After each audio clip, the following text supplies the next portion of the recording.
आकाशवाणी मध्य प्रदेश से प्रस्तुत हैं प्रादेशिक समाचार।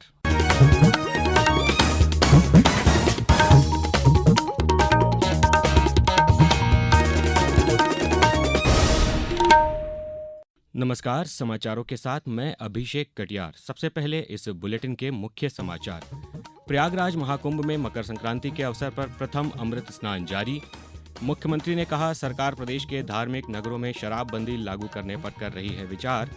मकर संक्रांति आज आनंद उत्सव के तहत प्रदेश में 28 जनवरी तक होंगे सांस्कृतिक कार्यक्रम। और प्रदेश में कड़ाके की ठंड के बीच कई जिलों में बारिश की संभावना।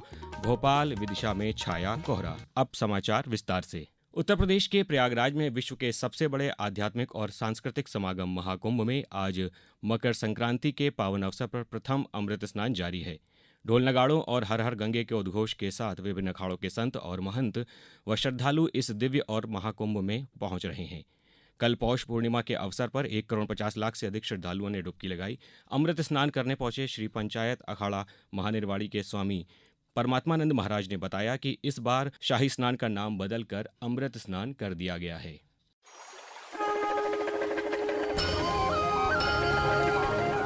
हम लोग पहले तो शाही स्नान का इस बार नाम परिवर्तन कर रहे हैं, इसका अमृत स्नान के नाम से घोषित कर रहे हैं, क्योंकि पहले मुगल काल के समय से इसका नाम शाही स्नान चला आ रहा था। तो शाही स्नान के स्थान पर हम लोगों ने इसका अपनी वैदिक सनातन संस्कृति के अनुसार नाम घोषित कर दिया अमृत स्नान। इसलिए, और ये विशेष कुंभ इसलिए है, लगभग 144 साल बाद ऐसा वातावरण बन रहा है। एक अर्ध कुंभ होता है, एक पूर्ण कुंभ होता है, एक महाकुंभ होता है। महाकुंभ कभी कभी आता है अनेक वर्षों के बाद, तो इस बार ये महाकुंभ आ रहा है। लेकिन व्यवस्था की बात देखी जाए तो व्यवस्था बहुत अच्छी व्यवस्था है। और आज जो है 13 अखाड़े स्नान करेंगे, जिसमें सबसे प्रथम स्नान महानिर्वाणी अखाड़े का है।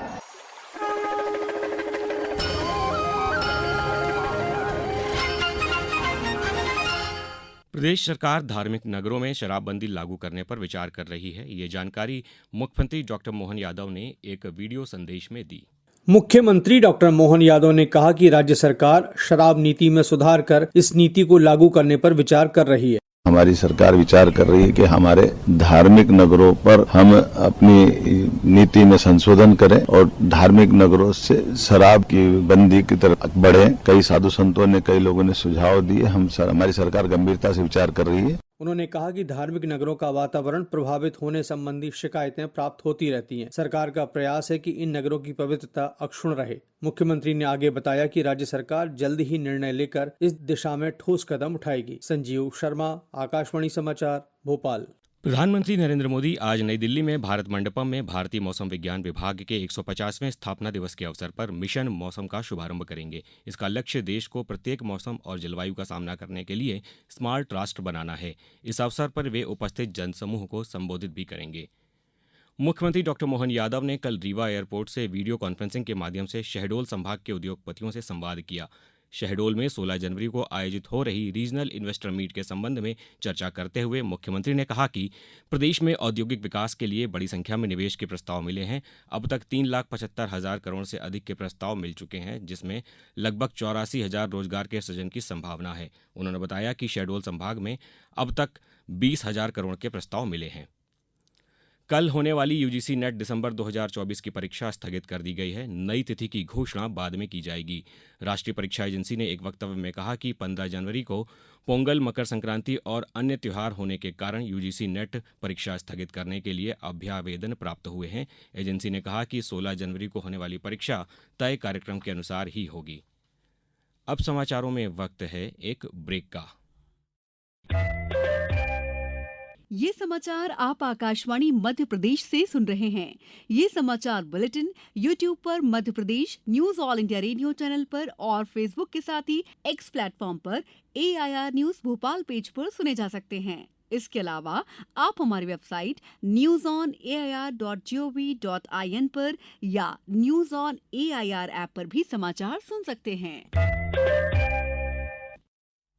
समाचारों में एक बार फिर आपका स्वागत है। आज मकर संक्रांति का पर्व देश के विभिन्न भागों में पारंपरिक रीति रिवाजों के साथ मनाया जा रहा है। मकर संक्रांति का पर्व हेमंत ऋतु की समाप्ति खत्म होकर शिशिर ऋतु की शुरुआत का प्रतीक है। इस त्योहार को देश के विभिन्न भागों में अलग अलग नामों से जाना जाता है। इसे तमिलनाडु में पोंगल, गुजरात में उत्तरायण, असम में भोगली बिहू और पश्चिम बंगाल में पौष संक्रांति के रूप में मनाया जाता है। मुख्यमंत्री डॉक्टर मोहन यादव ने मकर संक्रांति पर प्रदेशवासियों को बधाई दी है। उन्होंने कहा कि मकर संक्रांति पूरे प्रदेश में महिला सशक्तिकरण दिवस के रूप में मनाई जा रही है। खंडवा जिले के ओंकारेश्वर में आज हजारों श्रद्धालुओं ने मां नर्मदा में डुबकी लगाकर भगवान ओंकारेश्वर और भगवान ममलेश्वर के दर्शन किए। आगर मालवा में मकर संक्रांति का पर्व उत्साह एवं उमंग के साथ मनाया जा रहा है। युवाओं व बच्चों द्वारा सुबह से ही छतों पर संगीत की धुन के साथ जमकर पतंगबाजी की जा रही है। प्रदेश सरकार ने स्थानीय अवकाश घोषित किया है।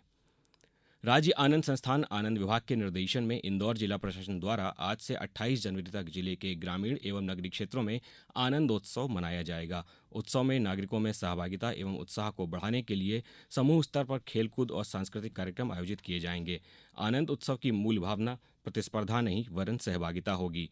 प्रचलित परंपरागत खेलकूद जैसे कबड्डी, खो खो, बोरा रेस आदि सांस्कृतिक कार्यक्रम जैसे लोक संगीत, नृत्य, गायन, भजन, कीर्तन, नाटक आदि कार्यक्रम भी आयोजित किए जाएंगे। कृषि और किसान कल्याण मंत्री शिवराज सिंह चौहान ने कहा है कि सरकार ने न्यूनतम समर्थन मूल्य पर अब तक 13,68,000 क्विंटल से अधिक सोयाबीन की खरीद की है। कल नई दिल्ली में उन्होंने बताया कि महाराष्ट्र में सोयाबीन की खरीद की समय सीमा इस महीने की 31 तारीख तक और राजस्थान के लिए 4 फरवरी तक बढ़ा दी गई है। उन्होंने कहा कि सरकार किसानों के कल्याण के लिए लगातार काम कर रही है। कृषि मंत्री ने राज्यों से यह सुनिश्चित करने का आग्रह किया है कि किसानों को सस्ती दरों पर गुणवत्तापूर्ण कीटनाशक उपलब्ध कराए जाएं। किसान कल्याण विभाग किसानों के कल्याण के लिए निरंतर काम कर रहा है। मुझे बताते हुए खुशी है कि न्यूनतम समर्थन मूल्य पर सोयाबीन की खरीदी जारी है और अब तक हम रिकॉर्ड 13,68,660 क्विंटल से ज्यादा सोयाबीन खरीद चुके हैं और ये खरीदी अभी जारी रहेगी। प्रदेश में कड़ाके की सर्दी के बीच आज डिंडौरी, मंडला और बालाघाट जिलों में बारिश की संभावना है। इसके अलावा गुना, सतना, शाजापुर, उमरिया सहित 6 जिलों में कोल्ड डे के लिए येलो अलर्ट जारी किया गया है। भोपाल, विदिशा और सीहोर जिलों में आज सुबह से मध्यम कोहरा छाया हुआ है। कल प्रदेश में सबसे कम तापमान नीमच के मरुखेड़ा में 6.1 डिग्री सेल्सियस दर्ज किया गया। खो खो विश्व कप 2025 की कल से नई दिल्ली में शुरुआत हो गई है। भारत ने कल रात समूह ए के मुकाबले में नेपाल को 42-37 से हराकर अपने विजय अभियान की शुरुआत की। इस प्रतियोगिता में 20 देशों की टीम भाग ले रही हैं। 17 जनवरी को क्वार्टर फाइनल और 18 जनवरी को सेमीफाइनल खेला जाएगा। फाइनल 19 जनवरी को होगा। मुकाबले से पहले उपराष्ट्रपति जगदीप धनखड़ ने खो खो विश्व कप 2025 की औपचारिक मशाल प्रज्वलित की, जो खेल भावना, एकता और भारत के पारंपरिक खेल के वैश्विक उत्सव का प्रतीक है। अब कुछ समाचार संक्षेप में। मुख्यमंत्री डॉक्टर मोहन यादव और केंद्रीय जल शक्ति मंत्री सीआर पाटिल ने कल ग्राम बामोरा में 2.5 करोड़ रुपए की लागत से बने 5 MVA की क्षमता के नवनिर्मित 3311 kV उपकेंद्र का लोकार्पण किया। बैतूल के मुल्ताई इलाके में फ्यूल के रूप में उपयोग होने वाली लिक्विड यूरिया का नकली निर्माण करते हुए आरोपियों को पुलिस ने पकड़ा है। छापामार कार्रवाई में पुलिस को 1700 लीटर लिक्विड यूरिया सहित कई नामी कंपनियों की बाल्टियां बरामद की हैं। गुना कलेक्टर डॉक्टर सत्येंद्र सिंह की अध्यक्षता में जिला कलेक्ट्रेट सभागार में साप्ताहिक समय सीमा की बैठक का आयोजन किया गया, जिसमें 100 दिवस से अधिक सीएम हेल्पलाइन की शिकायतों का प्राथमिकता से निराकरण करने के निर्देश दिए गए। पन्ना जिले में मुख्यमंत्री जन कल्याण अभियान के अंतर्गत जिले के नगरीय एवं ग्रामीण क्षेत्रों में वार्डवार शिविरों का आयोजन आज किया जाएगा। डिंडौरी में कलेक्टर हर्ष सिंह ने कल समय सीमा की बैठक ली। उन्होंने बैठक में विभागवार संचालित योजनाओं एवं कार्य प्रगति की समीक्षा की। श्योपुर जिले की सांस्कृतिक विरासत सहरिया लोकनृत्य लहंगी के कलाकारों का दल दिल्ली में गणतंत्र दिवस के दौरान मध्य प्रदेश की झांकी के साथ नृत्य की प्रस्तुति के लिए नामांकित किया गया है। धार जिला मुख्यालय पर अवधि पत्रों की समीक्षा के दौरान कलेक्टर प्रियंक मिश्रा ने कहा कि सीएम हेल्पलाइन के मामलों के निराकरण की पेंडेंसी होने पर संबंधित अधिकारियों के खिलाफ कार्रवाई की जाएगी। और खंडवा जिले में ठंड के चलते कलेक्टर अनूप कुमार सिंह ने आज मंगलवार को स्कूलों में छुट्टी के आदेश जारी किए हैं। अंत में मुख्य समाचार एक बार फिर। प्रयागराज महाकुंभ में मकर संक्रांति के अवसर पर प्रथम अमृत स्नान जारी। मुख्यमंत्री ने कहा सरकार प्रदेश के धार्मिक नगरों में शराबबंदी लागू करने पर कर रही है विचार। मकर संक्रांति आज आनंद उत्सव के तहत प्रदेश में 28 जनवरी तक होंगे सांस्कृतिक कार्यक्रम। और प्रदेश में कड़ाके की ठंड के बीच कई जिलों में बारिश की संभावना। भोपाल, विदिशा में छाया कोहरा। इस बुलेटिन में बस इतना ही। नमस्कार।